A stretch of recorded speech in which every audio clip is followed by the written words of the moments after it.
Cri.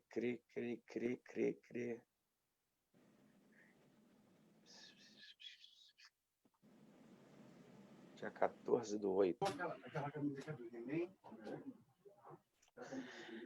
Foi? Então foi. Bom dia a todos e todas, dando tratos iniciais à pelota aqui no Bancada Convida. Eu sou o Igor Lioi, um dos articuladores desse movimento que visa fazer uma avalanche de livros no Rio de Janeiro. Estamos com Lázaro Ramos aqui hoje para fazer um debate sobre cultura, livros, educação. É uma regra aqui na bancada, antes de tudo, antes de apresentação, que a gente leia um poema, né? Então eu passo a bola para a Carol, para que a Carol faça essa leitura, para que a gente já comece o papo logo adiante, tá bom? Caroline, é contigo. Bom dia, Lázaro. Eu sou a Caroline Guedes, historiadora. No momento eu estou fazendo doutorado em História, professora. E hoje o meu poema é um presente não só para você, mas para a Thaís, para o João e para a Maria. É um poema chamado Família Preta, da minha amiga Fernanda Faria. Mulher preta é estrutura, é movimento. É um corpo sagrado, um corpo que pode gerar vidas. Homem preto é valentia, é potência. Criança preta é continuidade, é semente, é força. Criança preta é continuidade de uma história que tentaram destruir. Família preta é coragem no ato de amar, é legado, é resistência dentro de uma ideologia do branqueamento, que tenta de todas as formas destruir a autoestima, a vida e a história de um povo. Família preta tem a responsabilidade de se apropriar da sua história e da sua cultura, mas não aquela cultura contada pelos colonizadores. Falo de uma história de um continente como o berço da humanidade, da ciência, da arte, da tecnologia, das inovações. História de travessias, de fortalecimento, de coragem, de luta, de guerreiros e guerreiras. Família preta é quilombo. Obrigado. Não sei nem como é que eu continuo depois desse poema. Então, eu vou me apresentar rapidamente, depois vou fazer uma apresentação da bancada, Lázaro, e aí a gente passa a palavra já para você com a primeira pergunta. Tá? Eu sou o Igor Lioi, sou pai de Samuel, esposo da Daiane, sou professor da Rede Municipal de Ensino, tenho um projeto chamado Cine Escola, o qual você já conhece, né? Um projeto que tem rendido vários frutos, com 3 filmes lindos, um inclusive da Ariane, que você já conhece, né? Inspirações, o Ainda Somos os Mesmos e o Para Todos. Sou coordenador do pré-vestibular social da Portela e estou aqui nesse coletivo por um motivo muito simples, né? Eu acredito que a educação ela transforma a vida dos indivíduos, né? E eu tive a oportunidade de fazer esse projeto na garra, na coragem, sem um centavo, durante um ano, atingindo 50 alunos, né? Eu imagino se esse projeto fosse uma política pública, ao invés de uma boa prática. Assim como eu, nós temos nesse grupo várias pessoas que fazem boas práticas de ensino, só que não são políticas públicas, né? Imagino que se o José, que vai se apresentar daqui a pouco, um cara que ganhou o Educador Nota 10 em 2018, um projeto maravilhoso chamado Caravanas, tivesse o projeto dele replicado em toda a rede municipal, por exemplo, né? Como política pública. Então, meu sonho, enquanto educador, enquanto um cara que acredita na educação dialética e dialógica, como propõe o Paulo Freire, pautada no amor, né? É ver políticas públicas que possam atingir essas crianças da rede municipal, essas 650 mil crianças da rede municipal, porque uma Ariane descoberta ainda é muito pouco perante o que a gente tem de alunos. E aí, como que surgiu esse grupo chamado Bancada do Livro? Esse grupo ele surge o ano passado, né, em meio a um ato nefasto, um ato de censura de livros em plena Bienal. A gente fala em ato nefasto, Lázaro, e assim, quando a gente... O que foi? Você quer assistir, cara? Sim. Meu filho quer assistir. E assim, a gente fala...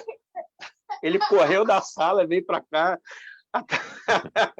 E aí, assim, a gente fala em ato nefasto, só que a gente está no meio do século XXI, né? E as pessoas falam que a Terra é plana, né? As pessoas falam, as pessoas com pensamentos obscurantistas com negacionismos, né? Negam a história, querem valorizar uma não memória, ou uma memória de um tempo onde a tortura e a censura e a repressão era legitimada pelo Estado. E essas tortura, censura e repressão não surgiram na ditadura militar, a gente tem que lembrar, enquanto professor de história, eu acho que isso tem que ser afirmado aqui, isso vem desde a época do período escravocrata, né? Então, assim, a gente tem uma herança como que eu posso dizer, de resistência do nosso povo, que é o povo preto. E eu queria já encaminhar para a primeira pergunta, mas antes eu posso fazer uma breve apresentação sua? Eu já estou falando demais. Posso fazer uma breve apresentação sua? Pode fazer o que quiser, Igor. Luiz Lázaro Sacramento de Araújo Ramos, nascido em Salvador, dia 1º de novembro de 1978, escorpiano, é um ator, apresentador, dublador, cineasta e escritor de literatura infantil brasileiro, que iniciou a carreira artística no Bando de Teatro do Olodum. Durante os anos de 98 a 2002, foi âncora do Fantástico. Isso aqui eu tirei, cara, da internet. Depois você me corrige se eu tiver alguma coisa errada. Ganhou notoriedade ao interpretar João Francisco dos Santos no filme Madame Satã, em 2002. Lázaro foi indicado ao Emmy... Vem cá, senta aqui. Em 2007, assim, tem várias indicações e vários prêmios, eu não consegui listar todos, tá? Por melhor ator, por sua interpretação na novela Cobras e Lagartos, como Foguinho. Lázaro, seja bem-vindo ao Bancada Convida. Primeira pergunta que eu queria te fazer, né? Qual o livro que marcou a infância de Lázaro Ramos? Antes de responder a pergunta, eu queria agradecer primeiro sua persistência, Igor, que a gente já está se falando há bastante tempo, tentando viabilizar esse papo aqui. Hoje, para mim, é um dia especial, porque essas conversas, principalmente quando é para falar sobre livro, educação, identidade, são as conversas que fazem com que eu ganhe mais força para seguir. Então, eu já estou ganhando só pelo fato de a gente estar aqui podendo replicar essas ideias. Como você disse, tem uma outra narrativa que é construída no nosso país também, que é negacionista, que é contra a importância do conhecimento, da educação. E eu acho que o que a gente está fazendo aqui é uma voz que é muito importante, que também existe, que a gente precisa dar visibilidade, que é justamente essa voz que fala sobre a importância do saber, da educação, da valorização do profissional de educação, da valorização dos estudantes. E aí, eu preciso acrescentar uma coisa na sua apresentação, Igor, porque assim, sou dublador, sou ator, sou diretor, mas eu também fui aluno de escola pública. E eu acho importante registrar isso. Eu estudei no Centro Integrado de Educação Anísio Teixeira, no meu 2º grau, com o nome de um grande educador, inclusive, e isso foi determinante nos meus caminhos que eu trago até agora. Então, a apresentação precisa desse dado também.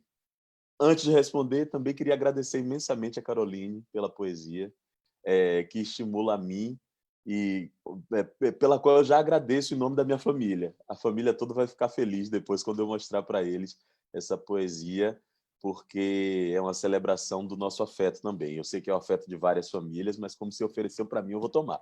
Tá certo? É isso. E, assim, o trabalho de vocês já me mostrou a Ariane e me mostrou que essa potência ela se espalha por vários outros alunos, né? Foi muito lindo ver, assim, eu vi o vídeo, você já tinha me mandado, Igor, depois que eu vi a reportagem, a Ariane, consegui falar com a Ariane, ela me mandou o filme, eu assisti e eu percebi ali tantas coisas importantes, eu percebi o talento artístico, eu percebi uma voz sobre uma identidade que às vezes não é vista e não é valorizada, não é? Percebi a voz dessa menina, mulher, negra, e que já se pensa num outro lugar, que na minha adolescência, eu como menino, homem, negro, não pensava. A formação da minha identidade ativista, a compreensão sobre a minha função no mundo, a compreensão sobre a importância da minha família veio depois, através do teatro. Então, eu queria agradecer a vocês pelo trabalho que vocês vêm fazendo. Agora, para falar do livro que mudou a minha vida, eu preciso falar do pai que eu tive e da compreensão sobre livros que eu tive na escola. Assim, meu pai, ele não fez faculdade, como a maioria dos nossos pais de famílias negras. né? Ele não teve essa oportunidade e tempo de vida, porque precisava trabalhar rapidamente para colocar comida em casa. Mas ele foi um homem que ele era muito consciente sobre a importância da educação e do estudo. Então, eu não tinha assim um romance de Machado de Assis, eu não tinha, sei lá, um livro de poesias, mas eu tinha a Barça. Então, o primeiro livro que eu li, assim, meu primeiro livro de memória é a Barça. E tem um grande significado, porque era meu pai me dizendo assim: meu filho, você tem que estudar e tem aqui esse material com conhecimento sobre todas as disciplinas que vai estar acessível para você dentro de casa. Era uma maneira dele falar para eu valorizar o livro, valorizar a educação. Depois, eu escolhi um livro para mim, que foi o Fernão Campelo Gaivota, que não era meu livro. Era livro do meu pai também, que estava largado ali, não era exatamente para a minha idade, mas eu li e encontrei esse livro e fiquei com ele transitando por um tempo. E eu não era apaixonado pela leitura. Até os 15 anos de idade, eu só lia por obrigação. Eu não tinha a compreensão de que o livro era companhia, era prazer, era fonte de informações que ficam para sempre. Eu achava que ler era uma obrigação. Isso se transformou somente quando eu tinha 15 anos de idade, mas eu sei que a gente vai falar muito sobre isso e depois eu continuo, senão eu vou ficar aqui palestrando. Então, eu vou já encaminhar para a nossa querida CPF, a pessoa que tem uma biblioteca comunitária, faz um trabalho maravilhoso. Tenho certeza que você vai se encantar com ela. Seja bem-vinda, Vanessa. A bola está contigo. Bom dia, Lázaro. Um prazer estar aqui com você. Eu peguei agora um ponto de uma fala sua, porque, para mim, era um prazer ler. Né? Assim que eu fui alfabetizada, né? Aos 10 anos de idade, eu ganhei o livro A Bolsa Amarela, da Lígia Bojunga. E eu sempre tive prazer de ler, mas eu nunca tive acesso aos livros, né? Como você disse, os nossos pais, né? Eles não, por conta da dificuldade do cotidiano, da vida, por ser uma família preta, meus pais também não foram à faculdade, e eu ganhei o meu primeiro livro de uma professora chamada Maria da Graça Soares Valente, a tia Graça. E prazer, né? Eu sou Vanessa Daia, desculpa, eu sou articuladora da bancada do livro, sou a pessoa que vai representar a bancada do livro nas urnas, né? E o meu encontro, como eu te disse, com o livro foi aos 10 anos, né? A partir do momento que a tia Graça teve um olhar diferenciado, um olhar de educadora, e me deu esse livro porque ela dizia que eu era Raquel, que eu era a menininha daquele livro e que ela me via naquela história que eu precisava conhecer aquele livro. E eu posso dizer para você que foi esse livro que me encantou, foi essa história que me encantou. E em 2008, vendo a ociosidade das crianças na comunidade, eu comecei a fazer uma rodinha de leitura na sala da minha casa com os meus 2 filhos e seus amiguinhos, e essa roda foi crescendo, se multiplicando, até que eu tinha na minha sala entre 12 a 15 meninos, e todos os domingos nós nos encontrávamos naquele mesmo horário, e eu comecei a ajudá-los, né, não só na mediação de leitura, como no dever de casa. E chegou um momento, em 2015, onde eu vi a necessidade de montar um projeto de incentivo à leitura e acesso ao livro para aquelas crianças. Né? Então, na quadra da comunidade, eu reuni algumas mães, falei sobre o projeto, e no dia 8 de agosto de 2015, nós demos início ao projeto Ler e Saber na Comunidade, que é um projeto social de incentivo à leitura e acesso ao livro infantil. Permanecemos nessa quadra durante 3 anos, trabalhando quinzenalmente com as crianças, levando gibi, todo tipo de livro de literatura infanto-juvenil. Vale frisar que a maioria do nosso acervo é um acervo de doações, né? Os amigos se reuniram nessa força-tarefa, os amigos entenderam o propósito do projeto e todos eles pediam doações. Hoje, no ano passado, na verdade, eu quis ir além. Aquele espaço acabou ficando pequeno para a quantidade de criança que nós tínhamos na comunidade, né? Eu sou oriunda da comunidade Buriti Congonha, em Madureira, e o meu sonho de ter uma biblioteca se tornou realidade. Eu aluguei uma casa e construí uma biblioteca comunitária para as crianças da minha comunidade.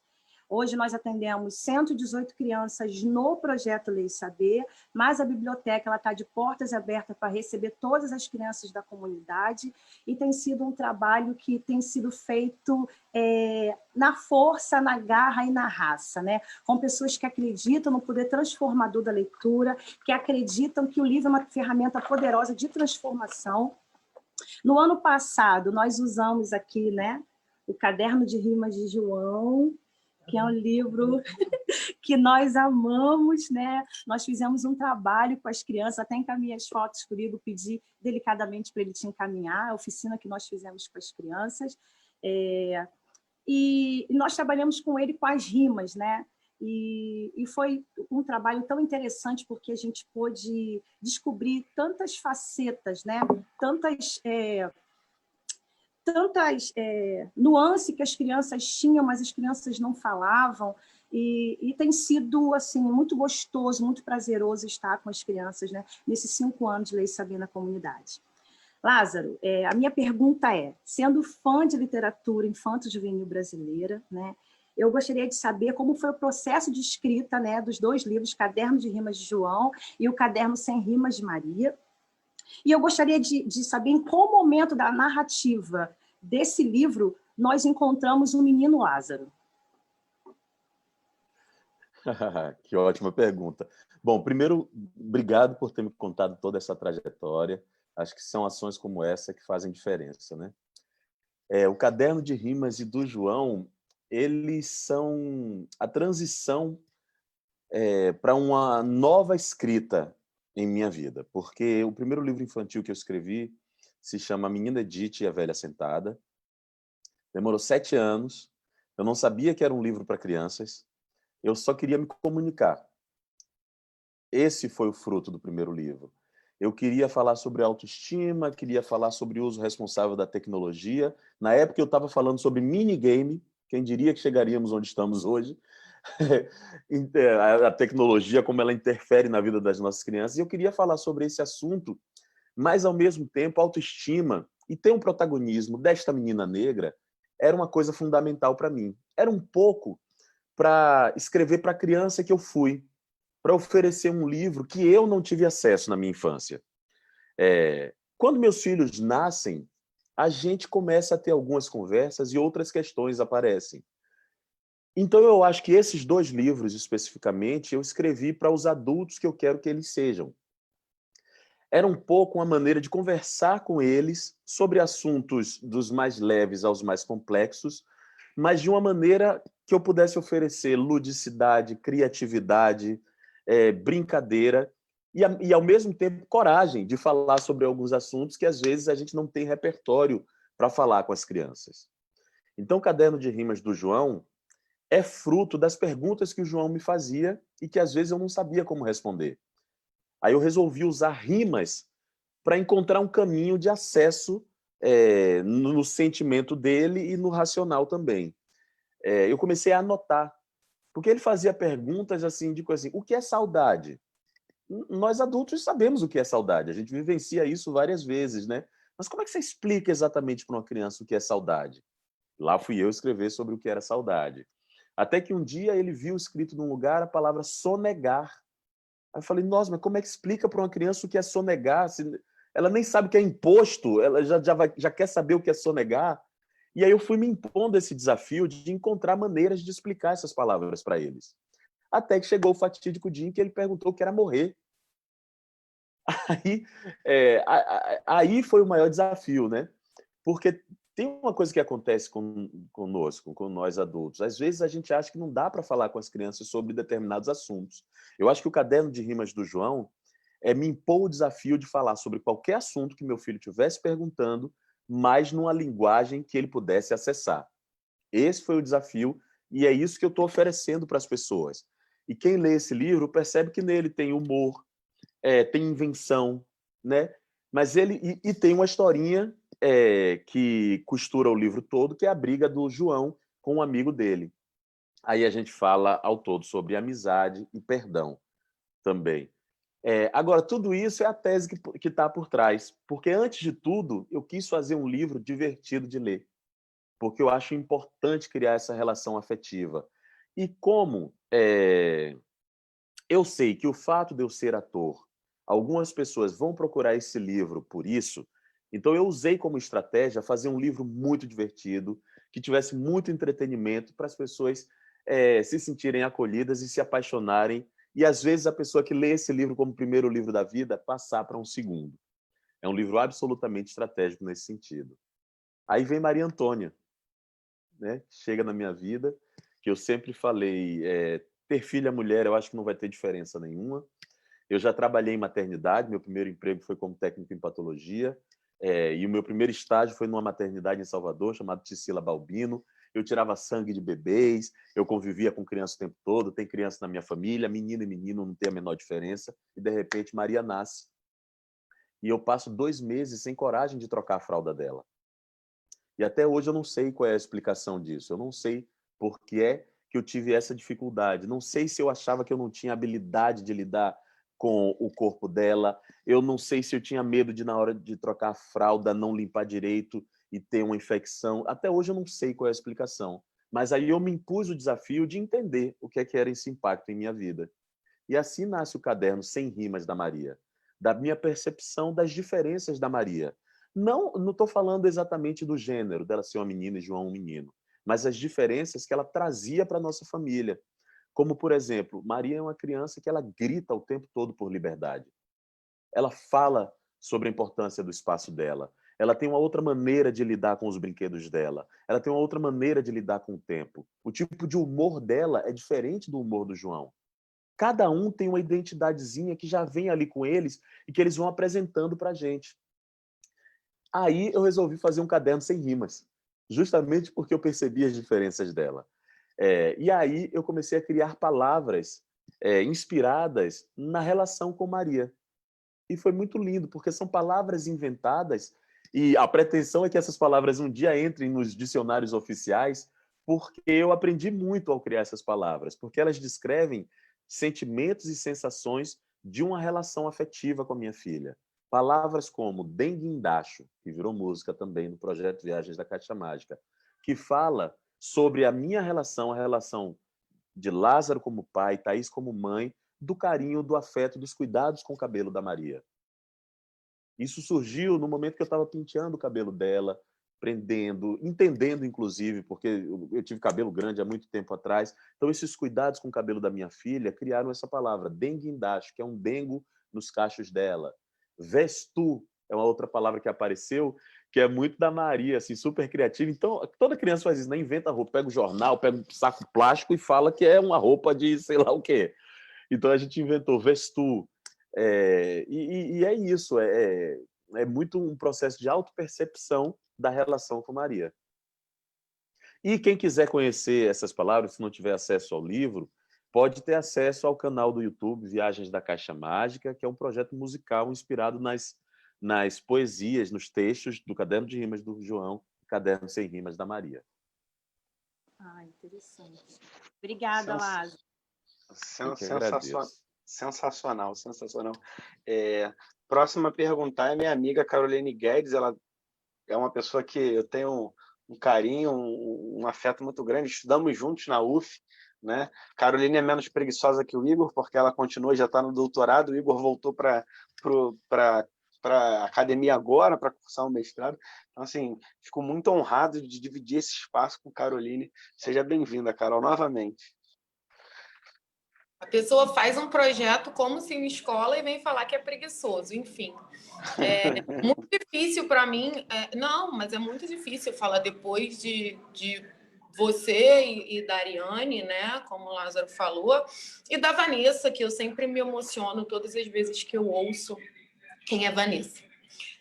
Mas, enfim, acho que o Lázaro respondeu um pouco de uma das minhas perguntas quando respondeu Vanessa, né? Eu pensei na produção da literatura infanto-juvenil, né? E exatamente nisso, como o caderno Sem Rimas da Maria, né? Não rimar também é uma arte, essa peculiaridade dos filhos. Eu sou mãe de uma criança preta, né? Que é o Joaquim. E sou companheira de um soteropolitano do Garcia também, que se eu não falar, a pessoa me mata, hein, Lázaro? Peraí, ele era de qual rua? Você vai ter que me dizer a rua. Ah, mas aí Ele não, tem quantos aí anos? já não Será que a sei, gente se porque eu conhece? vou visitar, não sei nome de rua. Mas ele é Ah, músico, mas tocou em balada. de repente a gente se esbarrou lá pelas ruas do Garcia. E aí, seu fã. E aí, é muito rico, né? Toda essa literatura. E eu estou falando enquanto mãe de uma criança preta, que é o Joaquim. Porque, por exemplo, quando você escreve O Sinto Que Sinto, é que a gente já era fã do Dan, né? E aí, quando você escreve o Sinto Que Sinto, é muita coisa que isso meu filho conseguisse enxergar nisso, né? Por exemplo, hoje, a madrinha dele, eu tenho acesso, por exemplo, a um livro com o nome dele, uma criança preta, né? Você cola cabelo e olha os tipos de cabelo. E a gente não tinha acesso a isso. E eu quero saber o que você, enquanto escritor de literatura infanto-juvenil, o Emicida, o Renato Nogueira, a minha amiga autora do poema, que é a Fernanda Faria, também tem um canal, ela é contadora de história griot, de inspiração africana para crianças. Qual é o legado que vocês deixam para essas crianças, né? Joaquim, Maria, João, que eu e você não tivemos, que, por exemplo, você diz que se reconheceu como negro quando chegou no ensaio do Ilê. E uma outra... Falando nisso, adorei Lula Somar, gente. Amei. E no bando também, né? Nessa construção de identidade, eu da mesma forma. Por exemplo, na minha formatura do 3º ano, aquela história de todo mundo ter uma música, né? E todo mundo teve uma música que não era ligada a questões raciais, porque eu estudava numa escola, num colégio curso caro. Então, assim, eu era meio que a única preta. E a minha música foi pretinha. E a gente nunca percebe isso, né? E assim, e aí, emendando numa outra pergunta que eu tenho, eu acho que Na Minha Pele tem um mérito muito grande de iniciar nós pretos que não percebemos como o racismo se dá, né? Eu acho que o mérito é esse. E eu também quero saber hoje o Lázaro, enquanto um homem preto com vantagem social, porque eu me recuso a falar privilégio, porque a nossa cor de pele não deixa a gente ter privilégio, então eu reconheço que isso aqui é uma vantagem social, a condição econômica, a visibilidade, enquanto um artista reconhecido, né? Como você fala, já aos 30 anos você tinha milhares de filmes e prêmios. Hoje, o que o Lázaro sente sob a pele? Vamos lá, ótimas perguntas. Vou ter que me estender um pouco, me desculpem, mas é porque a Carolina deu deixas muito importantes aqui. Eu queria falar um pouco sobre a literatura infantil. Todas as vezes que eu vou falar sobre o meu primeiro livro, eu sempre falo essa frase de que eu escrevi o livro para a criança que eu fui e para levar conteúdos que eu não tive acesso na minha infância. Vamos lá, hoje em dia eu tenho 41 anos de idade. Na minha infância, eu tinha livros onde as ilustrações não continham pessoas com o mesmo tom da minha pele. Às vezes, quando tinha descrições estereotipadas, eram personagens coadjuvantes, eram personagens que tinham um traço que não buscava valorizar a nossa diversidade e beleza também. E isso diz muito para uma criança negra. E para uma criança branca também. Então, o que é que eu penso com os meus livros e qual é a contribuição que eu quero trazer? Primeiro, eu quero ter a liberdade de falar sobre qualquer assunto e, ainda assim, poder ter como protagonista um personagem negro. Os meus livros são assim. O Sinto Que Sinto foi um convite do Mundo Bita para fazer um livro sobre o Dan, mas a gente tem 2 assuntos. Um que é mais ligado diretamente à negritude, que é a ancestralidade, que é a segunda história, né? Que é um tema que a negritude tem debatido muito, falado. Esse resgate é algo que a gente está perseguindo e falando o tempo todo. Mas a primeira história fala sobre identificar os seus sentimentos, saber nomear os seus sentimentos. E o que é que significa você colocar um protagonista negro falando deste tema? Esta pessoa vira referência positiva para toda e qualquer criança. Claro que esse impacto numa criança negra, ele é gigantesco. Digo isso porque vejo dentro de casa, cada vez que aparece um personagem negro, e meu filho e minha filha assistem, e eles se identificam e eles sonham mais, eles criam mais objetivos, e eles se sentem pertencentes e donos do mundo também. E esse é um sentimento importante para uma criança. É aí que nascem os sonhos, é aí que nasce o plano de vida, é aí que nasce a cidadania, é aí que nasce a consciência dos seus direitos, é aí que nasce a consciência de que você é dono deste mundo também e de que você tem direitos e deveres, não é? Não estou falando só de direitos, direitos e deveres. Assim que você constrói e constitui o seu direito à humanidade. Então é isso que eu tenho buscado nos livros, quando eu não falo diretamente sobre esses assuntos. E, por exemplo, o Mundo Bita, que canta a infância de uma maneira maravilhosa, eu acho que não podia ter parceiro melhor para esse projeto. Quando ele me pôs esse desafio, eu identifiquei como falar sobre esse assunto com a sensação do meu filho, que estava com ciúme da irmã e ele não sabia descrever o que era. Ele falava que estava com uma dor na barriga. Ele descrevia algo físico. Eu botei pano quente na barriga, dei remédio para gases, quando, na verdade, ele precisava de um abraço. E eu disse assim, poxa, como é importante a gente ensinar nossas crianças a nomearem o que eles estão sentindo. Raiva, medo, amor, saudade. Isso já cria repertório para as crianças lidarem com isso, inclusive na nossa vida adulta, porque nós adultos muitas vezes só sentimos e vomitamos e não sabemos nomear o que a gente está sentindo. Então, falar sobre isso na infância é importantíssimo. Depois vem uma segunda história que fala sobre ancestralidade, contando sobre um povo que vive às margens do rio Omo e que tem um trabalho lindo nas suas vidas, né? E essa ancestralidade é um outro tema importante para mim também na minha literatura, porque a gente não conhece ainda a nossa história como precisamos conhecer, né? Tem uma história que foi apagada. Tem uma história que foi apagada que fala sobre nossas potências, sobre nossa criatividade, nossas estratégias de sobrevivência, nossos heróis, nossas dificuldades. E isso tudo é muito importante para a construção de um país. Conhecer a sua história faz com que você identifique os seus erros, faz com que você identifique suas potências e construa um futuro de uma forma muito melhor e muito mais sólida. Essa é uma estratégia que o país precisa abraçar. Isso não é assunto novo, mas repito aqui essa mesma frase. Então, é essa construção que eu estou tentando fazer com a minha literatura. E acho que, hoje em dia, tem uma coisa que me alegra muito, é saber da quantidade de autores e autoras que chegam e colocam sua voz para o mundo através da literatura infantil. Você citou algumas pessoas que são mais conhecidas, mas acrescento aqui o Sam, acrescento aqui o Ney Lopes, mas hoje em dia eu vejo trabalhos lindíssimos de pessoas que já entenderam isso e estão trazendo essa contribuição para nossas crianças. Essa é uma diferença muito grande de quando eu tinha 41 anos para a idade que eu tenho agora. O material que todo e qualquer pai, não vou falar aqui só para o pai e para a mãe negra, não, porque eu acho que esse tipo de literatura é importante para todas as crianças. É aí que a gente planta o sentimento de que a igualdade é um compromisso de todos, não é? As outras E é aí que a crianças gente... precisam entender que os nossos filhos estão ocupando aquele lugar por direito, também acho. Achei fenomenal, desculpa te interromper, achei fenomenal Não, quando imagina. você fala que você dá esses livros, né, com crianças pretas, com personagens pretos, por exemplo, para os amigos de João e Maria, brancos, porque eles precisam entender o lugar do João e da Maria. E porque também tem um negócio, gente, é literatura de grande qualidade. Não é só política, não é só ativismo, é literatura de grande qualidade. Quando eu leio os livros infantis do Ney Lopes, eu me transporto para um outro universo, eu vejo tantos valores ali. Então, nossas crianças merecem literatura de qualidade. Ok? E você falou sobre a vantagem social. Olha, a vantagem social, primeiro vou falar da parte positiva. É muito bom porque eu consigo exercer várias funções da minha vida com plenitude.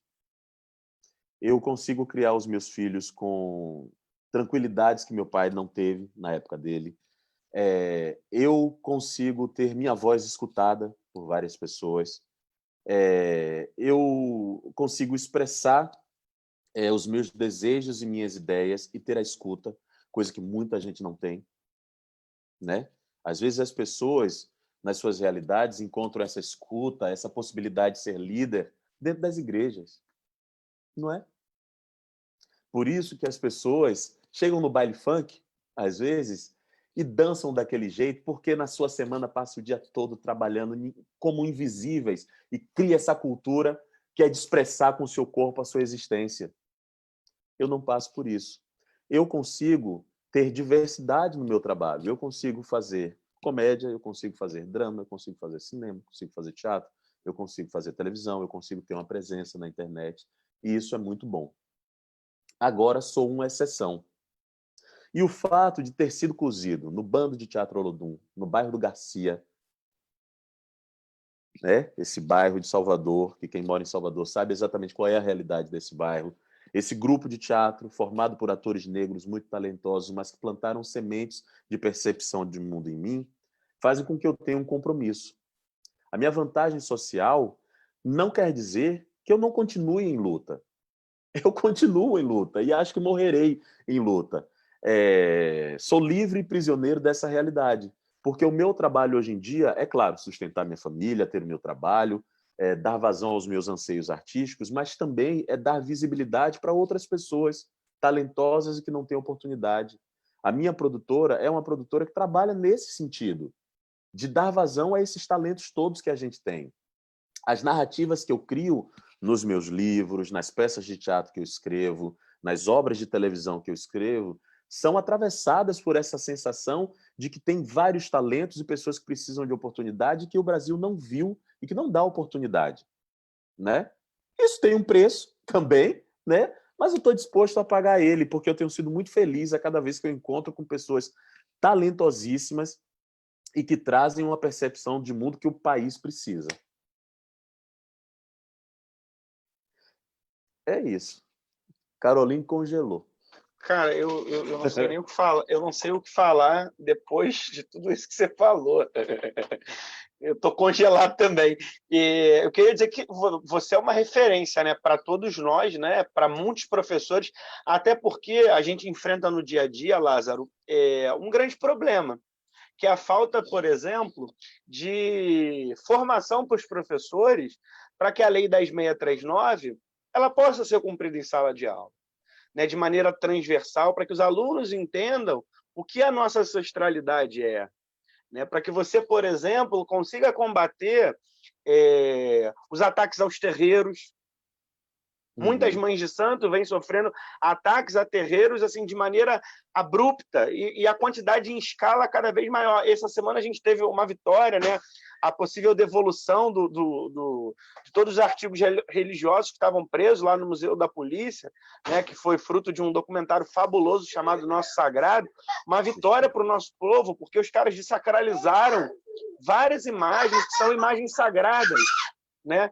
Então, assim, ter você pautando essa literatura infantil, né? Eu acho que isso ajuda a encampar cada vez mais, né? E dar força para que professores possam falar sobre a Lei 10.639 e sobre os povos de África, né? E falar também dessa questão da resistência. Eu vou burlar aqui a ordem, o próximo seria botar o vídeo da Paloma, mas assim, a gente recebeu uma pergunta aqui da Ariane. A Ariane está lá assistindo no Facebook, não teria como deixar de perguntar.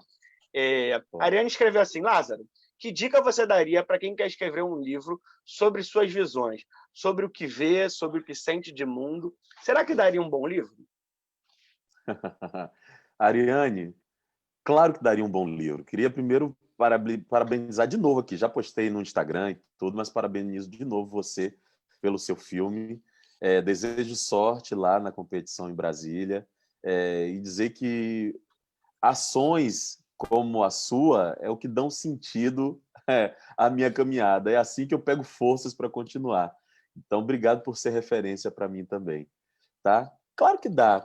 É sempre um desafio, porque assim, a gente falar e escrever parece que tem um formato correto, parece que tem um caminho perfeito, mas não tem. A escrita também é um caminho de descobertas.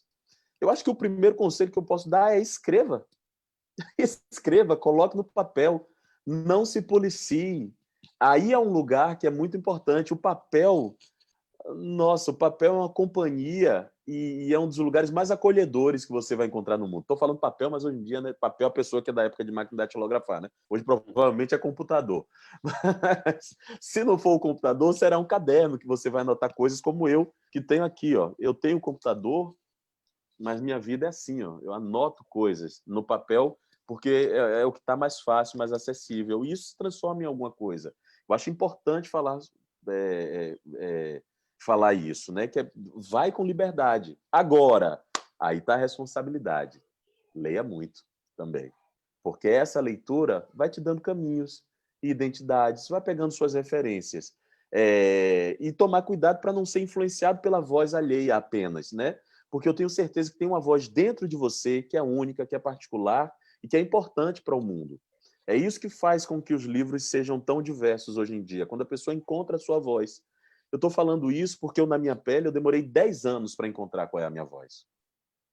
A história do Na Minha Pele é um livro que, quando eu escrevi motivado por causa de dados que saíram de um instituto de pesquisa do IPEA, falando sobre a realidade dos negros e negras. E eu comecei a fazer uma análise como se eu fosse um estatístico. Só que eu não sou um estatístico, então eu não tinha conhecimento de como analisar o percentual de coisas que aconteciam. E eu escrevi ele e ele ficou um livro rígido e pretensioso. Por quê? Porque não era a minha voz. Depois de um tempo, eu comecei a colocar a minha voz. Essa voz que tem dúvidas, que fala sério e às vezes traz humor, que fala sobre a identidade da sua família. Mas demorou muito tempo para eu conseguir entender qual era essa minha voz, que eu tinha direito, inclusive, de falar com a minha voz, porque parecia que eu tinha que falar num outro formato. Depois que o livro estava pronto, eu encontrei Daniela, que é a editora do livro, e que ela fez uma coisa mais maravilhosa. Ela falou: Lázaro, por que você está fazendo o livro cronologicamente? Falando do dia que você nasceu até hoje. Escreva como você conversa. E aí o livro ganhou uma identidade que eu acho que é muito interessante. O livro é uma conversa com o leitor. A sensação que eu quis provocar em quem lesse é de que ele fazia parte do assunto e de que ele podia opinar também e se lembrar das coisas que ele vivia. Agora, demorou 10 anos. Foi um trabalho duro, porque isso passa também pelo nosso autoconhecimento. Aí o que é que eu tenho a te dizer? Eu, burro velho, lancei um livro com 30 e tantos anos, ainda não me conhecia tanto assim. Demorei 10 anos para me conhecer e ter a liberdade de falar com a minha voz nesse livro. Mas você é danada, que você já está com uma vozinha aí, viu, Ariane? Estou gostando dela. Beijo, Ari. Vou passar a palavra para a Elisa, né, que é uma pessoa que trabalha com a questão da leitura relacionada à parte infantil e tudo mais. Enfim, é melhor que ela se apresente do que eu ficar dando spoiler da vida dela, né? Fala aí, mulher, chega Obrigada, junto. Igor. Obrigada, gente. Estou dando uma fugida aqui para minha filha não vir correndo atrás. Gente, para lá, bom dia para todo mundo, bom dia, Lázaro, quase boa tarde. Eu sou Elisa, sou atriz, arte educadora, poeta, também formada em jornalismo, mas antes de tudo, eu sou também uma aluna da rede pública. E antes de chegar... Quer dizer que você não vai falar uma poesia hoje, né? Você não vai contar como a gente se conheceu. É isso mesmo? Pois Vai ser só nas internas? E você sabe que a gente sempre abre com poesia, no Porchat eu abri também, o Jacaró abriu, vira um hábito mesmo. Mas só para não ficar assim, eu vou falar rapidinho. Eu só comparo essa vida à curva da letra S. Tem uma ponta que sobe, tem outra ponta que desce. E a volta que dá no meio, nem todo mundo conhece. É do Pinto do Monteiro, minha gente, cordelista lá da Paraíba. E aí, como eu estava falando, eu também sou uma cria da rede pública, Lázaro. Mas antes de chegar aqui no Rio de Janeiro, porque eu sou natural do interior do Ceará, eu sou uma menina da roça, onde não tinha nem eletricidade, quem dirá livros. Mas foi o primeiro lugar onde eu aprendi a ler. E onde eu aprendi que a gente deve valorizar principalmente esse tipo de leitura, que é uma leitura de mundo, que é o que nos torna assim, capacitados para ser melhores cidadãos, é o que eu acredito, sabe? E quando eu cheguei na escola, e aí no ambiente de alfabetização, eu fui muito estimulada por professoras de sala de leitura. Então, essas foram minhas primeiras mediadoras. Mas aos 15 anos eu encontrei o Instituto de Arte Tear, que foi um mediador cultural fantástico na minha vida. E eu estou falando, gente, de uma instituição que tem 40 anos aqui na Tijuca, e que, assim, a gente falar de uma instituição de 40 anos é muita resistência, muita gente tecendo essa casa. E eu estou lá desde então. Eu sou uma das arte educadoras da casa e reconheço assim que o tear é realmente o berço de toda a minha expressão cultural, de tudo que eu fui fazer depois. Aí vem a Martins Pena, enfim, muita história pela frente. E aí, aqui na bancada do livro, quando a gente diz que quer que o livro seja protagonista, é importante a gente dizer que a gente quer que as pessoas que estão no entorno disso sejam protagonistas, que elas sejam reconhecidas. A gente quer dizer que a gente quer fomento para os primeiros escritores jovens, a gente quer fomento para os mediadores de leitura, para os contadores de histórias, a gente quer que os atores estejam na escola fazendo trabalhos de mediação cultural. A gente está falando de tudo isso, a gente não está falando só de um objeto, porque o livro, por si só, se cair na cabeça, ele até mata. Eu falo muito isso, que é importante a gente ter noção de que a gente está falando de políticas públicas para pessoas. E valorizar esses primeiros mediadores de leitura é muito importante, porque a gente sabe que no Brasil, a maioria dos pais responsáveis está tendo que trabalhar para pagar a conta, não tem aquele tempo de chegar em casa, sentar, ler um livro junto, às vezes nem consegue levar no teatro, às vezes levar na praça é difícil. E aí, qual é o nosso papel, né, como sociedade? Como é que a gente constrói políticas públicas para isso? Essa é uma das missões da Bancada do Livro, esse é um sonho que eu acredito muito, que muitas pessoas já estão tecendo ele por trás, e nós somos, inclusive, herdeiros dessas pessoas. Quando eu te conheci, eu te falei de um sonho meu, foi no seu programa, e estar aqui contigo falando desse sonho da bancada, você ouvindo os meus companheiros, é realmente assim, é muito, muito maravilhoso pensar que o mundo dá essas voltas todas e a gente sempre continua se encontrando. E aí eu queria te perguntar, quem são? Você já falou do seu pai, acho que você falou agora de uma instituição também muito importante na sua vida, eu estava aqui de olho na Gaia, eu não consegui pescar o nome da instituição, mas eu queria que você falasse para a galera, assim, os mediadores de leitura, os mediadores culturais, assim, quais são as instituições que marcam a sua descoberta como protagonista, assim, o sujeito da sua história, né? Quem são essas instituições ou essas pessoas, né? Que te encorajam, que acreditam em você, talvez antes mesmo até de você acreditar. E esse é um grande lugar que os professores, os artistas, muitas vezes ocupam nas nossas vidas e precisam ocupar. Essa é a minha pergunta. Elisa, você não contou a história, eu vou contar brevemente a história. Conta! Vou contar. Não, porque foi muito especial aquela gravação. E ela tem a ver com a resposta que eu vou dar, porque ela fala sobre construção coletiva. Eu tinha criado um quadro para um programa que eu tive na Globo chamado Lazinho com Você. O quadro consistia o seguinte, a gente ia para uma praça e pessoas chegavam contando os seus sonhos que a gente realizaria em 24 horas. Esse sonho. Não importava valor, não importava qual era o sonho. A gente selecionava 5 pessoas e essas 5 pessoas debateriam entre elas para decidir quem teria direito a realizar o sonho em 24 horas. E foi muito lindo, porque no final teve um sonho da Elisa, com o sonho da Fabiana também, que era de casar, ter uma cerimônia de casamento. E elas duas ficaram ali debatendo. Eu queria casar no navio, gente. Ela queria casar no navio. Queria casar no navio. E a Fabiana. E o navio já estava até ali, a gente estava na Praça Mauá, né? Não, e é uma loucura porque a gente, enquanto as pessoas estavam debatendo o sonho, a produção começava a ver se dava para realizar. Então a gente já tinha um navio para alugar para fazer o sonho da Elisa. Já estava ali pertinho da gente. Aí o que é que aconteceu? No final, a Elisa abriu mão do sonho dela pelo sonho da Fabiana. E a gente entendeu que o quadro era sobre generosidade naquele momento. Foi a primeira vez que a gente gravou aquele quadro. E mais, todo mundo que abriu mão dos seus sonhos esteve presente no casamento da Fabiana, oferecendo alguma coisa. E a Elisa falou uma poesia na hora do casamento, no altar. Foi inesquecível, é lindo. Quem puder, veja isso, porque realmente é muito lindo. Então é sobre muito isso. Emocionante. Né? Eu chorei rios naquele dia, meu Deus. Nossa! Já sou a chorona dos casamentos, com aquele poema, com aquele casal tão querido. Foi muito, muito, muito especial. Querido. Né? Não, e é uma loucura porque eu não consigo não me envolver, né? Um dos convidados do casamento hoje em dia trabalha na minha equipe de comunicação. Eu falo com a Fabiana e o Douglas até hoje. Mas é isso, né? Eu acho que a gente vai criando laços e criando coletivamente as coisas. A sua pergunta tem a ver com isso também, né? Eu acredito muito na construção coletiva. Não tem jeito. Eu também. A gente está vivendo uma situação agora, por exemplo, o corona, que a solução será da coletividade.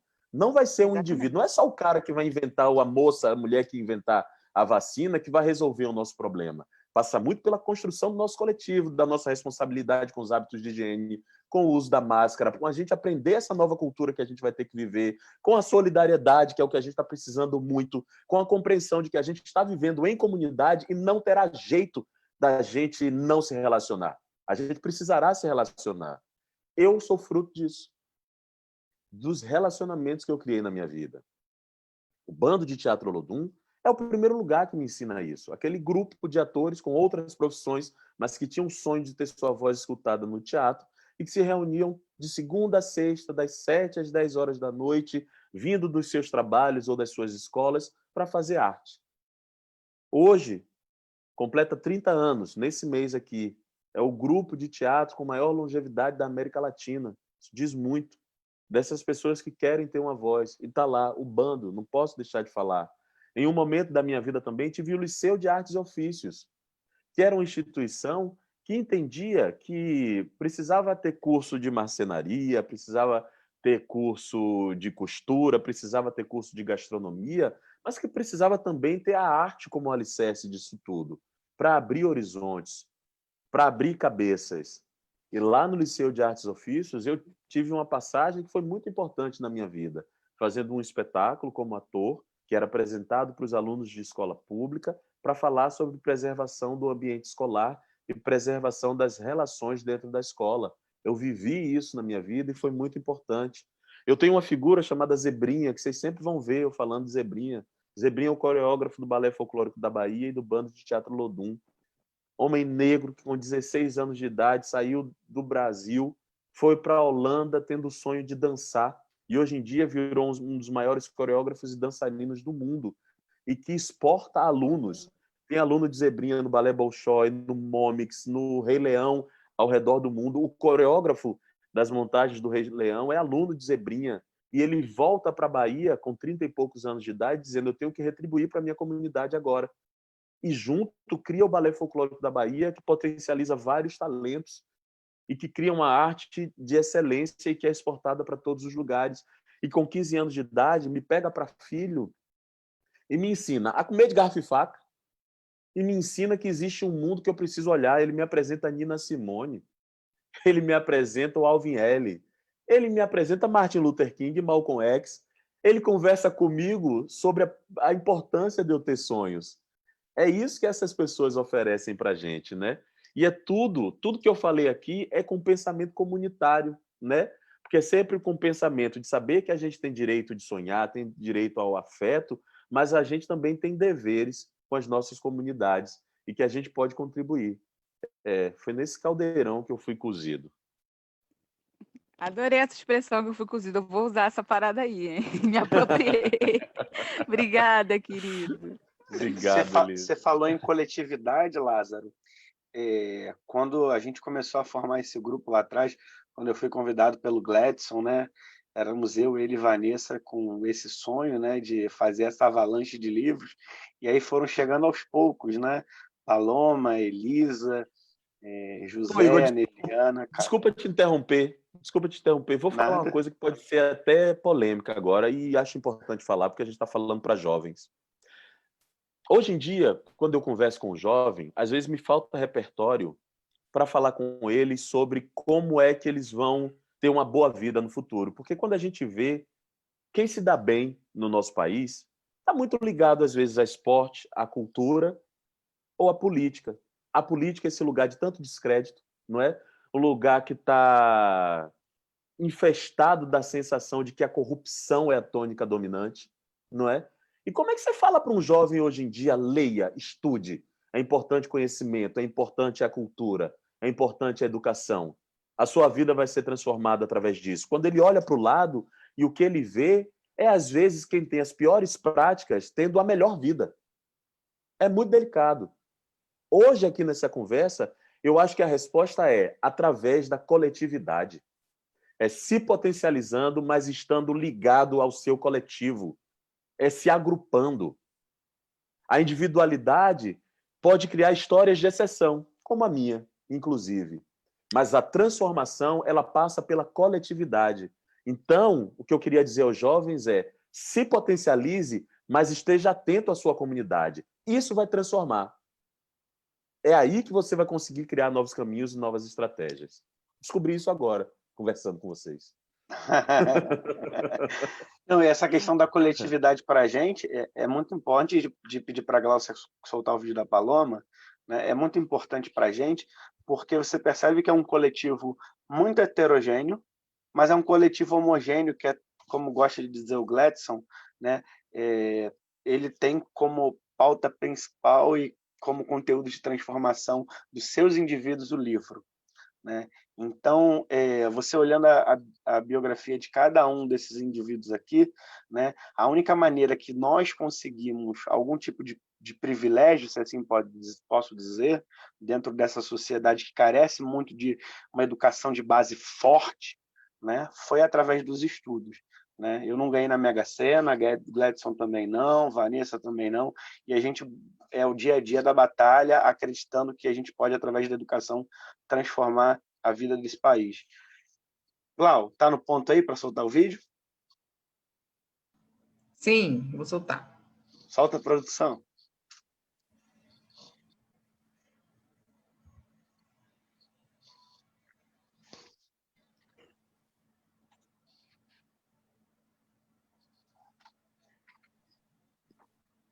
Gostei de ver a tela do computador arrumada. Se eu mostrar a minha aqui, vai ser uma vergonha.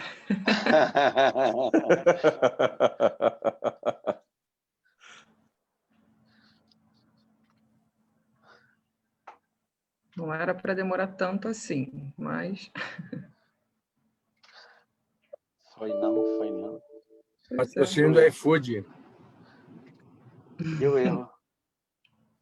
Pior que a gente fez o Era teste para antes. usar do patrocínio agora, Glaucia, do iFood. iFood, Firefox. Pior que a gente fez o teste antes e funcionou, né? Fez. Quer deixar... Vamos... Como o tempo é curto, vou seguir. Como a pauta está na educação, né? O Gladson e o Eliseu vão fazer perguntas direcionadas para um outro lado. Eu vou puxar o Zé um pouco mais para frente para que ele faça a pergunta ligada à educação. O Zé é um grande camarada da prefeitura, professor de história também. É cheio de professor, cheio de comunista nesse grupo aqui, né? Cheio de professor de história aqui. Doutrinador aberto, um monte de doutrinador. Só doutrinador. Problema sério. Seja bem-vindo, Zé. Toca a bola aí, tá contigo. Então, bom dia, Lázaro. Bom dia a todos e todas que estão assistindo. Cara, um prazer. Tá muito bom o papo. Tá muito bom, de verdade. Meu filho tá aqui atrás. Provavelmente vai cair em cima de mim daqui a pouco também aqui. Mas, assim, pedindo telefone nesse momento. Mas, então, eu acho que a gente... Rapidinho, filho. Eu vou mostrar um negócio aqui. Me dá o telefone. Me dá o telefone. O que acontece? Já vou te devolver, filho. O que acontece, Lázaro? Na verdade, eu acho que amanhã está tão legal e está tão produtiva porque, de uma maneira geral, a gente está falando de espaços, de momentos, de práticas inspiradoras. E a gente tem práticas inspiradoras dentro da bancada e você é um exemplo também de uma prática e de uma vida inspiradora para muita gente. Então, me apresentando, eu sou José Couto Júnior, sou professor de História da Rede Municipal há 11 anos, da Rede Municipal do Rio de Janeiro há 11 anos.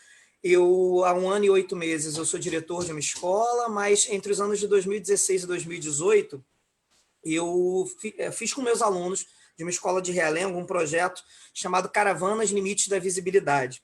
Esse projeto ele tinha uma perspectiva de trabalhar uma série de questões muito nevrálgicas, né, naquela região, e a gente debatia a questão da homofobia, a gente debatia a questão do preconceito racial, a gente debatia a questão do racismo religioso.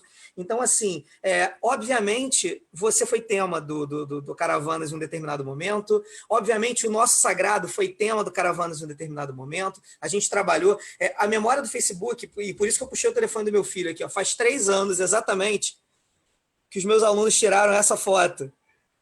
E eu tenho dezenas de fotos dos meus alunos com Na Minha Pele dividido, porque uma das atividades foi ler o seu livro, foi pegar trechos do que você escrevia ali, do que você falava, e foi muito legal. Fiquei um pouco desesperado quando você começou a falar, que eu falei, vai cair minha pergunta, ele já vai responder antes. Não caiu. Mas, assim, é muito interessante porque quando os meus alunos liam Na Minha Pele, eles se percebiam naquele espaço e eles entendiam como que era importante poder debater, e o que você falou para a Ariane, né? Você poder contar a sua história e mostrar o seu lugar de fala. O Projeto Caravanas, então, ele recebe um reconhecimento naquele primeiro momento, e aí isso me aproxima do Igor, que me faz o convite para estar junto com esse pessoal aqui, e eu me apaixonei pela proposta da gente conseguir, na verdade, de múltiplos lugares e com vários lugares de fala diferente, conseguir falar de cultura e falar de arte para produzir política pública. Então, a ideia da bancada é linda demais, e assim, ela é muito grande porque ela é muito maior do que todo mundo, e a coletividade tem esse potencial. Mas vamos para a pergunta.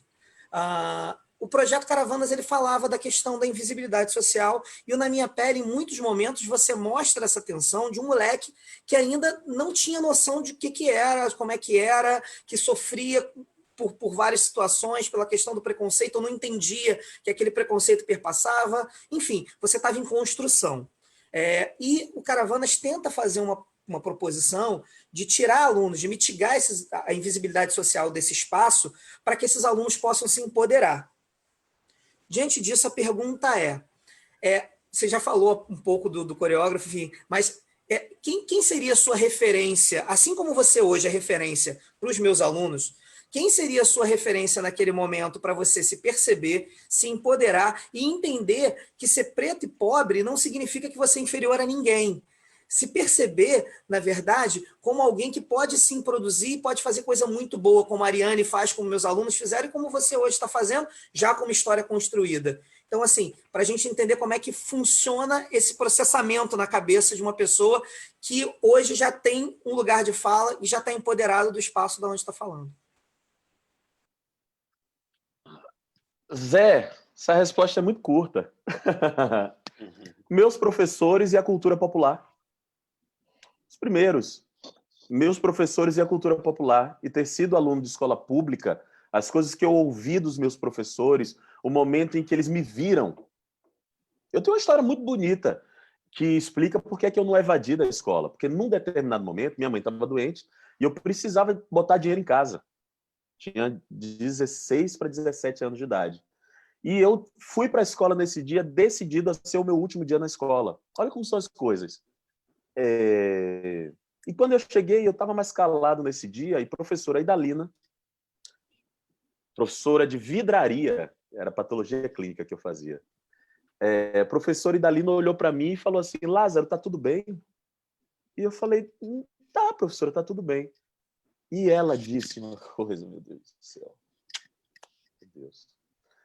Ela me disse assim: eu sei que não tá. Eu sei que você não vai me dizer o que é. Eu sei que é uma coisa que vai te fazer mal. E eu estou dizendo para você não fazer, porque você tem outro caminho. O que é que ela viu em mim naquela hora? Talvez ela tenha visto um olhar que ela viu em vários alunos que desistem.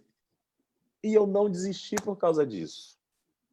Porque ela me viu, olha isso, um professor, uma professora que veio esse mesmo olhar em vários meninos, os meninos que se achavam desimportantes, que não viam possibilidade de trabalho, de solução de vida, e ela me viu e me disse essa frase, meu Deus, que mudou minha vida. Então, é a Idalina. Aí depois eu tenho contato com a cultura popular da minha cidade, Salvador, ver o Olodum, ver o Ileaie, ver o orgulho de uma raça que o Ileaie levava para a avenida, leva no seu barracão, e eu via ali uma nobreza que eu não vi em outros lugares, e ao mesmo tempo que eu passava na rua e eu via um menino pobre pedindo, eu via também o Ileaie. Olha como isso é importante, esses outros caminhos. Quando eu olhava para a televisão e eu às vezes não me via representado, eu olhava para a cultura popular cantando o seu enredo, o Ileaie com seus temas, contando personagens que inclusive nem eram do Brasil às vezes, que me mostravam mundos.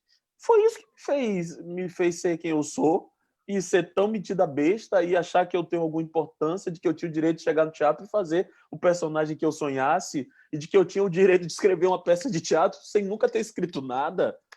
É uma coragem que eu acho que vem daí. vem dos professores que eu tive da cultura popular, que me mostraram caminhos. É isso. Você vai fazer muito todo mundo obrigado. chorar. Deu uma embargada no meio aqui. E assim, eu acho que você apontou uma situação que tem muito a ver com o que a gente tenta fazer na escola, e aí eu falo a gente porque o Igor, eu sou muito fã do Igor, porque o que ele faz na escola dele, e o sonho que ele sonha é o mesmo sonho que eu sonho, e aí a gente fica no sonho que se sonha junto para virar realidade, porque é efetivamente falar para os alunos, olhar no olho deles e falar, cara, tu tem um potencial fodido, assim, é isso, e essa percepção, você conseguir passar isso para o aluno, efetivamente é o que nos emociona e o que nos move para ir para a escola e para trabalhar sendo professores. Então, assim, escutar isso de um cara que deu certo, no momento, e ele tem o reconhecimento de que foi o toque de um professor, o olhar de um professor, faz com que professores que estão escutando isso agora entendam da importância. A gente sabe, a gente é metido a besta porque a gente sabe que é a gente que manda mesmo, professor não tem profissão melhor do que a nossa, e, enfim, deveria ser muito mais valorizada, mas acho que dá mais um ânimo e um gás. Obrigado aí pela resposta. Só para fazer a ponte aqui para a próxima pergunta, um breve relato, eu demorei 4 anos, Lázaro, para poder enxergar o talento de Ariane. Você não tem ideia o quanto me irrita isso. Sabe, eu dei aula para ela do 6º ao 9º ano.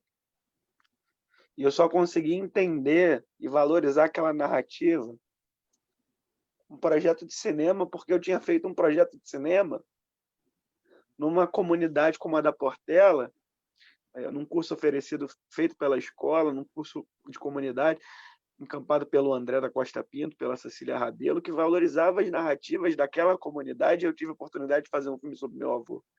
E aí eu fui querer mostrar essas narrativas subalternas, subterrâneas, e eu fui ver, cara, a Ariane tem um caderno maravilhoso de poesia, de música, e eu não enxergava. Você tem ideia o quão frustrante foi isso para mim, eu chegar no meio do ano para escutar aquela voz, cara? Eu falei, caraca! E ela esses dias estava falando, ela deu uma entrevista na Multirio e ela falou assim, o Igor ficava completamente irritado, porque quando ele viu o meu caderno, ele falou, por que eu não soube disso antes? Então, assim, a gente, enquanto educador, né, quando uma fala dessa sua, né, eu entendo que a semente que eu plantei, que eu ajudei a plantar agora, sabe, que daqui a 10, 20, 30 anos isso possa, de alguma forma, germinar e dar bons frutos. Eu vou passar a palavra para o nosso camarada Eliseu, que foi um dos grandes responsáveis pela criminalização da homofobia, que também é um tema que a bancada do livro é um tema caro para todos nós, né? A gente sabe como esse país é um país patriarcal, misógino, machista, homofóbico, racista. Então, assim, é nessa pluralidade que a gente constrói. Camarada, seja bem-vindo. Tá me ouvindo? Eu fiquei embargado aqui também, porque eu entendo a importância dos professores, né? Foi na escola onde eu consegui me ressignificar da violência que eu recebi em casa. Às vezes eu falo sobre isso, assim, até fico feliz de estar num grupo desse onde ser o cara branco é a minoria pela primeira vez. Eu que trabalho no governo, em todos os lugares que eu vou, somos sempre todos brancos, e quando há pessoas negras, elas estão servindo, enfim, isso para mim é muito constrangedor. E nas escolas também isso se repete, né? E é muito doloroso. E na questão da homofobia e da transfobia, isso se repete mais ainda, assim. Eu acho que o livro salva. O Fernão Capelo Gaivota foi um dos primeiros livros que eu li também. Eu fui escoteiro, era o nome do meu grupo de escoteiro, Fernão Capelo Gaivota. Então, quando você falou, eu lembrei de um monte de amigos e vezes que a gente leu o livro, debateu o livro, falou das suas origens. E acho que o livro tem isso, ele marca a gente de várias maneiras. Mas eu acho que a gente vive uma geração que não é só o livro, né? É toda a arte que produz. E eu lembro enfim, o filme que você fez da Madame Satã, ele me toca muito. Eu sou muito ligado ao movimento das pessoas travestis e transexuais, porque eu acho absurdo que alguém morra aos 35 anos de idade e a gente acha isso natural, que a gente acha comum que a idade média de uma população seja 40 anos, assim.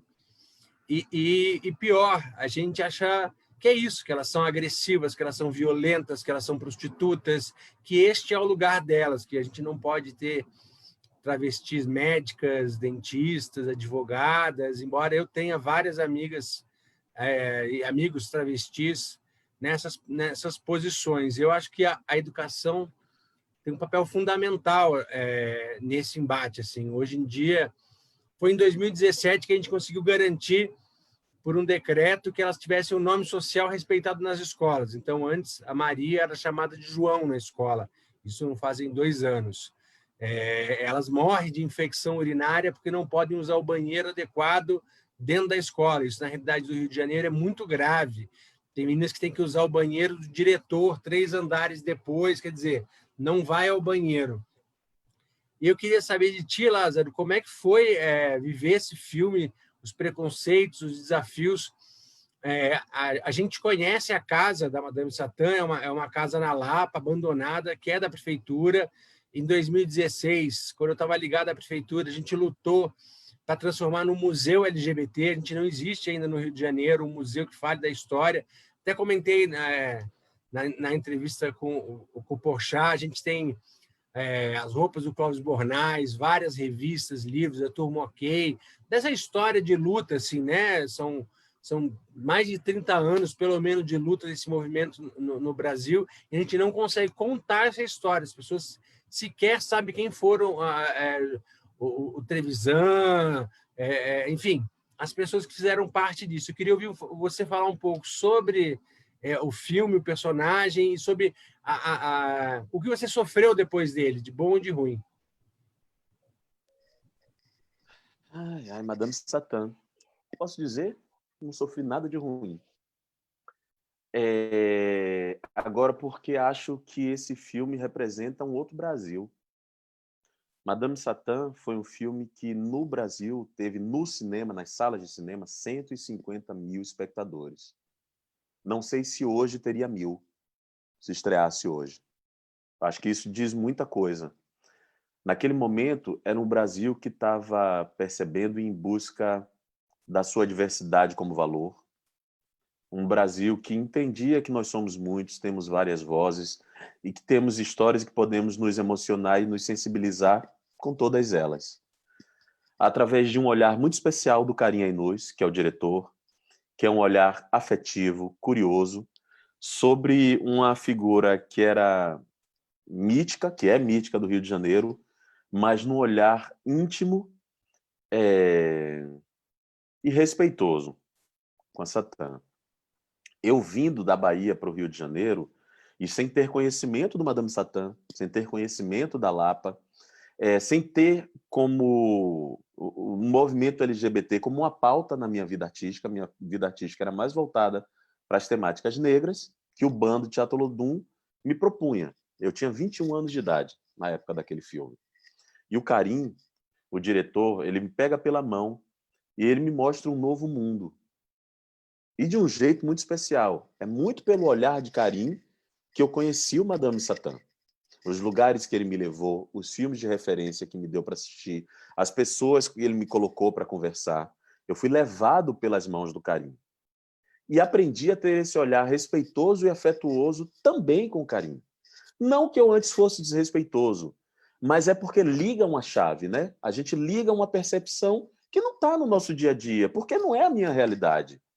E a partir daí, isso me guia até hoje. O Madame Satã, eu acho que por esse olhar, ele foi um filme que foi tão acarinhado, tão celebrado, tão premiado e que virou essa referência que ele é. Uma pena que a gente não consiga repetir ele mais vezes, esse olhar e esse tipo de filme, né? E eu acho que poder olhar o Madame Satã dessa maneira é a maneira que faz com que a gente se veja no Madame Satã e não como alguém que a gente deva rejeitar. Como acontece muito hoje em dia, né? Muitas vezes a gente olha para as pessoas trans, para os gays, para as lésbicas, como pessoas a serem rejeitadas e não como pessoas que fazem parte da gente também. É esse treinamento de olhar que eu acho que a gente precisa ter, né? É isso que faz com que a gente pense nessas pautas todas de direitos que você está falando, né? Não sou LGBT, mas também faço parte dessa luta de forma muito respeitosa, muitas vezes me colocando no lugar da escuta, porque sei que preciso aprender. Não é o fato de ter feito esse filme que me dá a carteirinha da pessoa que vai falar por eles. Não. Eu estou no lugar da escuta e de totalmente aberto a ser convocado para participar dessa luta. Obrigado. Sensacional, sensacional. A gente já vai se encaminhando para o final, né? Tem muitas perguntas no Facebook. A galera está participando demais lá. Gente, eu não sei se vai dar para poder perguntar por aqui. A gente tenta fazer de uma outra forma. Encaminhar para o Lázaro depois e a gente responde para vocês no Facebook e no Instagram. Tá? Passar a palavra para o meu camarada Gladson. Preciso deixar pontuado aqui que se não fosse por ele, por essas loucuras todas, né? A gente não estaria sentado aqui nesse momento todos reunidos, né? Ele que me trouxe para esse coletivo, que concebeu essa ideia doida e falou, vamos transformar esse Rio de Janeiro. Eu te agradeço muito, meu irmão, por você ser essa referência para mim e para todos nós, que a gente possa continuar nessa batalha firme e forte. Chega junto aí, a bola está contigo, hein? Boa tarde já, Lázaro. Eu queria agradecer a sua generosidade. Sou Gladson Vinícius, cria de Marechal Hermes, bairro suburbano aqui da cidade do Rio de Janeiro. Queria agradecer também as palavras do Igor, que eu queria abraçar mais vezes, mas nesse momento de pandemia a gente não consegue ter a proximidade que deveria para se manter mais equilibrado, né? Mas, Lázaro, eu queria, na verdade, dividir com você uma informação que você certamente não sabe. Mas a existência da bancada do livro hoje, ela tem um pouco do seu DNA. Porque em 2016, você entrevistou um camarada que é admirado por todo mundo do grupo, que é o Criolo. Não sei se você lembra disso. Eu estou emocionado, porque isso me cala muito forte. Mas ele fez uma fala lá, que é o seguinte, ele disse, o que nos salvou foi a nossa completa incapacidade de se adaptar ao que está posto. Em 2010, eu criei a Poemice, e ninguém me falou que era possível. Eu só tinha uma série de incômodos. Eu queria viver de poesia. Eu queria ver um mundo onde as pessoas se apropriassem do discurso, da retórica, e pudessem falar. Eu nunca tive voz durante a minha trajetória e fui, através do discurso, me conhecendo como indivíduo e me colocando e tendo mais espaço. Essa foi a minha história de vida. A criação da Poemice foi por aí. E eu entendi nesse dia, quando o Criolo falou para você, que o que nos salvou, e aí eu me incluo, porque o que me salvou foi a minha incapacidade de aceitar o que está posto. E a gente vem com a bancada do livro nessa mesma direção. Lázaro, o prefeito da cidade do Rio de Janeiro tentou, ano passado, censurar um livro no meio de uma Bienal. A gente está, nessa semana, discutindo por todas as redes sociais, tentando movimentar todos os players que acreditam que o livro é ferramenta fundamental de cidadania para ir contra o posto Ipiranga, Paulo Guedes, que quer taxar o livro. Esse é o contexto que a gente vive de obscurantismo absurdo. Tentaram censurar, não conseguiram. Queimar, eu não acho que é uma possibilidade, porque, enfim... E agora a ideia deles é taxar os livros. Esse é o contexto que a gente vive e que nasce a bancada do livro, porque toda ação tem uma reação, né? E é muito importante lembrar disso, que a gente está hermanado nesse momento com a pauta do livro, que é transversal às nossas histórias, e ela nasceu exatamente para completar aquela fala que você fez anterior, que é sobre a possibilidade do sonho. A bancada do livro, ela não é uma bancada só que está disputando a Câmara de Vereadores no Rio de Janeiro, que está com pré-campanha nesse momento, mas ela está permitindo que uma mulher negra da favela como a Vanessa esteja como protagonista dessa história. Que a gente tenha a Carol, né? Porque é isso, a incapacidade de cada um de nós que compõe hoje a bancada do livro é vitrine, é semente para que pessoas como a Ariane, enfim, que é uma querida, que a gente ficou muito sensibilizado com, inclusive, a sua fala lá, que ela não acreditou no WhatsApp, a gente se emocionou várias vezes, é uma emoção atrás da outra. com esse grupo de pessoas aqui. Mas essa incapacidade de se adaptar ao que está posto, que fez com que o Caravanas existisse, que o projeto do Igor existisse, que você não saísse da escola, sabe? Aquela fala da sua professora que todo mundo chorou aqui, todo mundo que está nos assistindo nesse momento chorou. É essa capacidade que a gente quer trazer para a bancada do livro.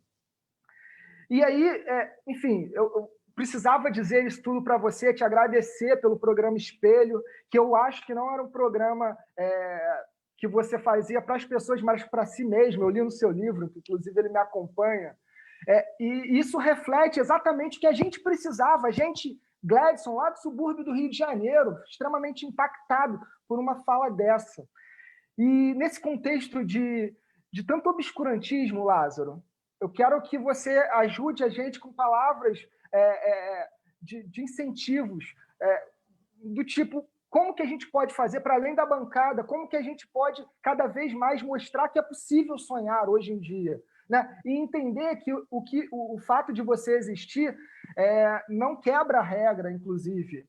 A exceção, ela confirma a regra. Eu acho que é alguma coisa que a gente precisa massificar muito, porque pega um caso do Gladson, lá do subúrbio do Rio de Janeiro, e fala: companheiro, você não chegou lá, você não tem uma empresa, você não é bem sucedido porque você não quer. Pega o caso, eu acho, e aí queria a sua fala nesse sentido, pega um caso do Lázaro Ramos e fala: tá vendo um escritor, um ator, enfim, uma série de atributos que você tem, fala, você não consegue porque não quer, mas a gente tem muitas dificuldades aqui, e eu acho que a exceção confirma a regra. E é isso tudo que eu queria, que você dissesse a importância da gente acreditar, da gente sonhar e, enfim, de mandar uma mensagem para todo mundo que está nos assistindo nesse sentido, de é importante continuar acreditando e ser incapaz de se adaptar ao que está posto. Obrigado pelo programa e por você ter um pouquinho do DNA aqui na bancada.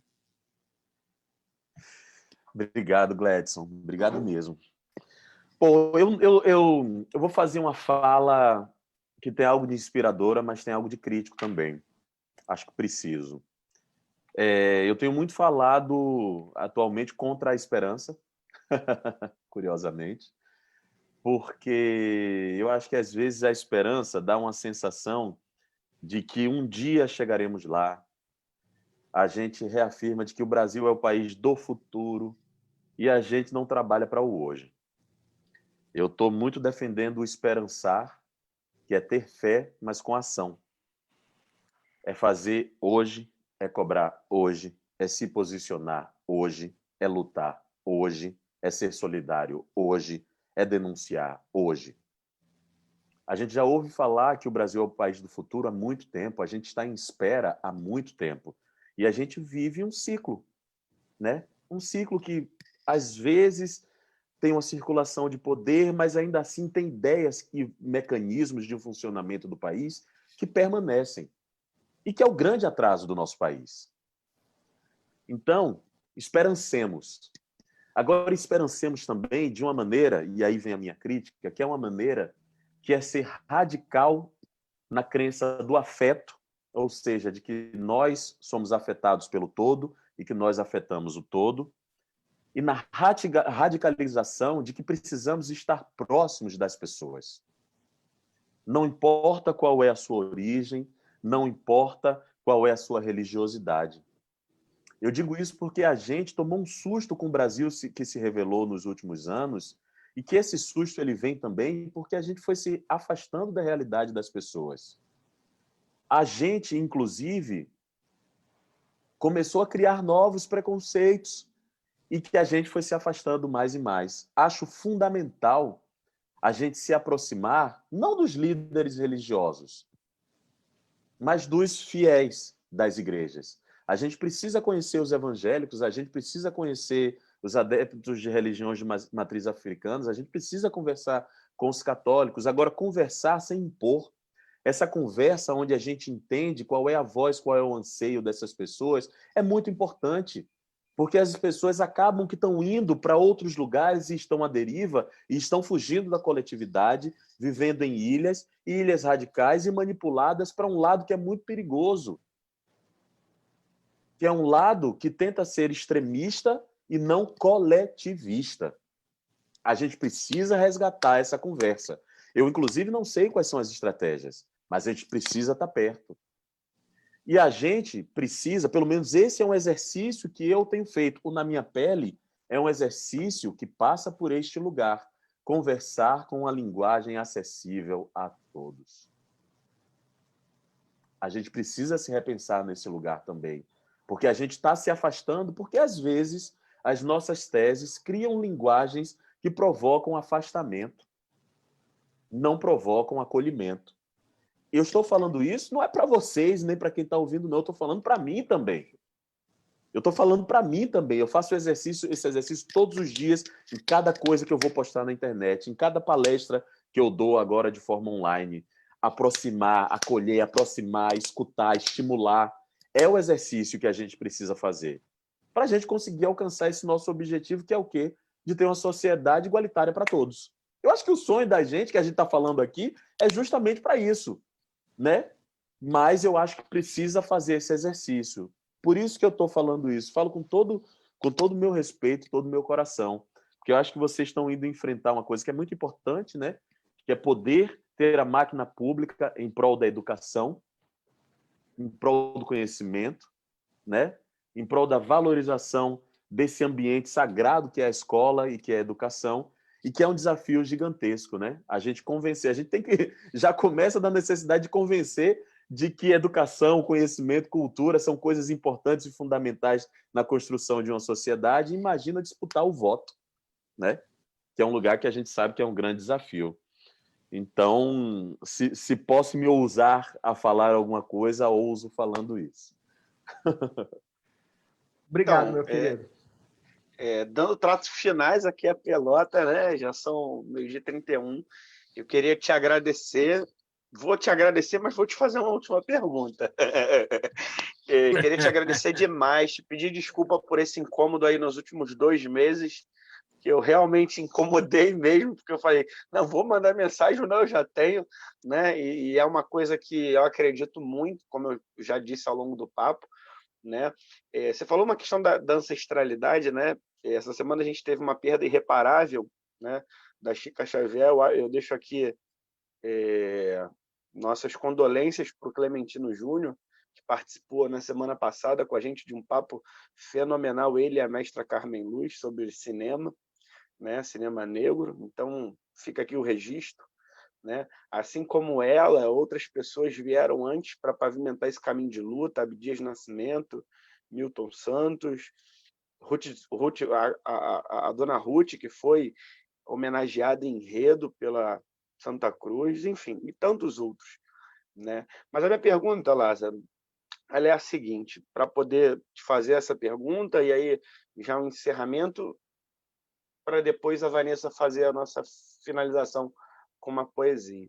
A gente está vivendo num momento de obscurantismo, a gente está vivendo num momento de negacionismos, onde a gente tem um projeto de poder em voga a nível municipal, estadual e federal, que é um projeto de poder que envolve poder paralelo, que envolve determinadas lideranças, e aí a gente tem que pontuar muito, sabe, categoricamente, determinadas lideranças neopentecostais não são os fiéis, como você falou, desses a gente tem que estar próximo, né? Mas que esse projeto ele ataca, de certa forma, a cultura e a educação de maneira frontal. Né?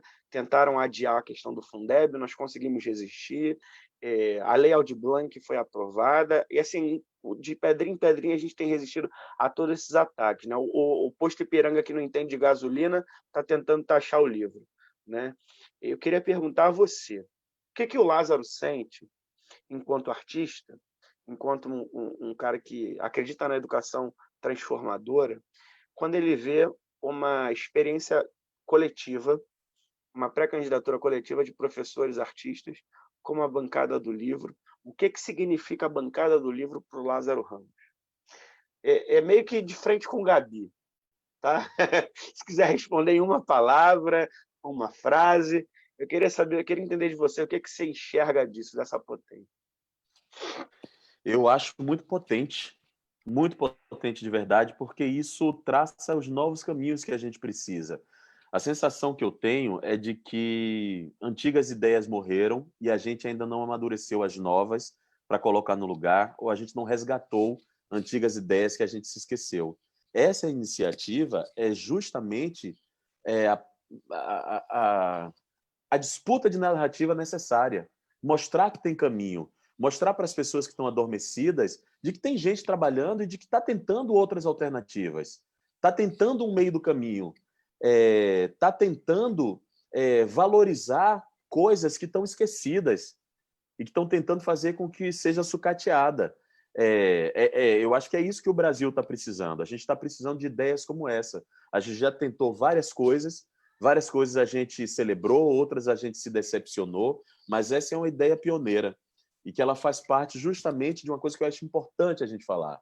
A gente fala muito de fascismo, de obscurantismo e etc., mas acontecem coisas simultâneas no nosso país. E meu pai me disse isso uma vez. Ele falou assim, quando a gente vai falar mal de alguma coisa, a gente fala para 10 pessoas. Quando a gente vai falar bem, a gente fala para 5. Esse tipo de iniciativa a gente tem que falar para 10. Porque o Brasil não é só o caminho do obscurantismo, do negacionismo. O Brasil também é um Brasil de novas ideias e que está aí presente e a gente precisa dar essa notícia para as pessoas. Então eu vou passar a palavra à Vanessa, mas dizendo o seguinte, se eles têm a bancada da bala, a bancada do boi, a bancada da Bíblia, que a gente possa fazer uma grande maré de livros nesse Rio de Janeiro ao longo desse final de ano. Vanessa, a bola está contigo, querida. Obrigada, querido. Lázaro, eu quero terminar esse Zoom fazendo uma homenagem para a Idalina e fazendo uma homenagem para a Tia Graça, que foram educadoras, que têm extrema importância na minha vida e na sua. E dizer que a Tia Graça, quando a gente falou em vários momentos, a gente falou sobre afeto. E a Tia Graça, eu tenho certeza que, com 10 anos de idade, ela olhava para mim com a inquietude de uma pessoa que tinha a desigualdade social, que via desigualdade social para a vida dos seus alunos, e tenho certeza que também foi isso que a Idalina viu em você. Então, eu termino com um trecho do livro Caderno de Rimas do João. Amor, substantivo abstrato, pois não tem sinônimo que explique por completo. Ele é forte, ele é único. Não é nunca um papo reto. Dá um aperto no meu peito, arrepia minha pele. Meu olho pisca e brilha. Faz com que tudo se acelere. Desorganiza o meu eixo. Fica bobo, manso, tosco, até escondendo meus defeitos. Mas o amor que me enlouquece é o que me gosta do meu jeito. Eu te amo assim mesmo e não tenho preconceito. Celebrado, acordado, registrado, dito e feito. Obrigada por esse dia incrível. Lázaro, Obrigada. você quer tecer falar mais alguma coisa? Não, só gratidão. Agradeço de verdade. Meu dia fica melhor com um papo como esse. Eu saio daqui enriquecido de verdade. Desejo sorte para vocês e que vocês consigam sempre iluminar a cabeça da nossa juventude, porque eles estão precisando desse acolhimento. Obrigado de verdade. Lembrar para o pessoal que amanhã a gente tem Sala dos Professores, que é um programa que visa dar visibilidade às boas práticas de professores da rede municipal, com José Couto Júnior e Bárbara Portilho. A gente vai receber... Quem, Zé? Quem que a gente recebe amanhã? Mas a gente vai estar com a Isabela e vai estar com a Maura, e é muito legal porque, assim, o Lázaro falou do olhar, a gente vai falar de educação socioemocional, então tem tudo a ver. Só acompanhar, ó, a caneca está aqui já posta, está do lado, só bebo água nela, não adianta. Então, encerrando o papo de hoje com Lázaro Ramos, muito obrigado a todos que estiveram assistindo. Lázaro, a gente se fala, muito obrigado, gente. Até a próxima. Muito obrigado, gente. Valeu. Beijo, gente. Boa tarde. Vamos comer, seus dois.